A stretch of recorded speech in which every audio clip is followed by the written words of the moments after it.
বহুতে মোক সুধিছে যে এডিআৰিৰ নতুন এডভাৰটাইজ কেতিয়া হ'ব। এডিআৰিৰ মৌখিক পৰীক্ষা অহা 17 জুনৰ পৰা আৰম্ভ হ'ব। আপোনালোকে জানে এডিআৰি থাৰ্ড গ্ৰেড অৰ্থাৎ তৃতীয় বৰ্গৰ বাবে যিসকল উত্তীৰ্ণ হৈছে তেওঁলোকে 3টা পৰীক্ষা দিব লাগিব। যিসকলে ষ্টেনোগ্ৰাফাৰৰ পৰীক্ষা পাছ কৰিছে তেওঁলোকে ষ্টেনোগ্ৰাফাৰৰ স্কিল পৰীক্ষা দিব লাগিব। যিসকলে ড্ৰাইভিং পাছ কৰিছে তেওঁলোকে ড্ৰাইভিঙৰ স্কিল পৰীক্ষা দিব লাগিব। আৰু যিসকলে সাধাৰণ তৃতীয় বৰ্গত পাছ কৰিছে তেওঁলোকে কম্পিউটাৰৰ স্কিল পৰীক্ষা দিব লাগিব।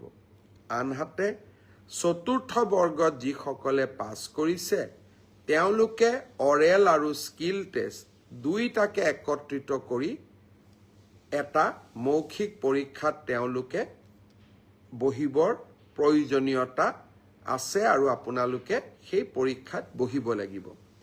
মই আশা কৰোঁ আমি জুলাই মাহৰ 15 তাৰিখৰ আগতে এই মৌখিক পৰীক্ষা বা স্কিল পৰীক্ষাৰ গোটেই পৰ্যায়টো শেষ কৰিম আৰু মই আগতেই কৈ অহাৰ দৰে 10 অক্টোবৰৰ দিনাখন আমি আপোনালোকৰ হাতত যোগ্যজনৰ হাতত নিয়োগ পত্ৰ তুলি দিবলৈ প্ৰচেষ্টা কৰিম।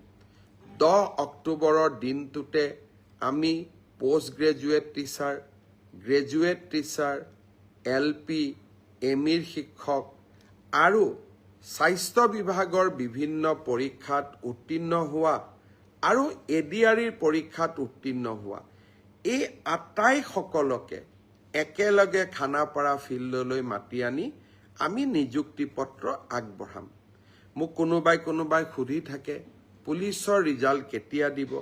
সকলো ৰিজাল্ট আমি এনেকে দিম যাতে আপোনালোকৰ হাতত আমি 10 অক্টোবৰৰ দিনাখন আমাৰ নিযুক্তি পত্ৰ আমি হাতত তুলি দিব পাৰোঁ।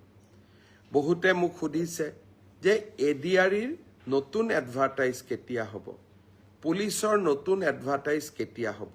মই আশা কৰোঁ অক্টোবৰ মাহত নিযুক্তি পত্ৰ দিয়াৰ পিছতেই আমি নৱেম্বৰ মাহত নিশ্চয় আকৌ চৰকাৰী চাকৰিৰ বিজ্ঞাপন দিবলৈ সক্ষম হ'ম।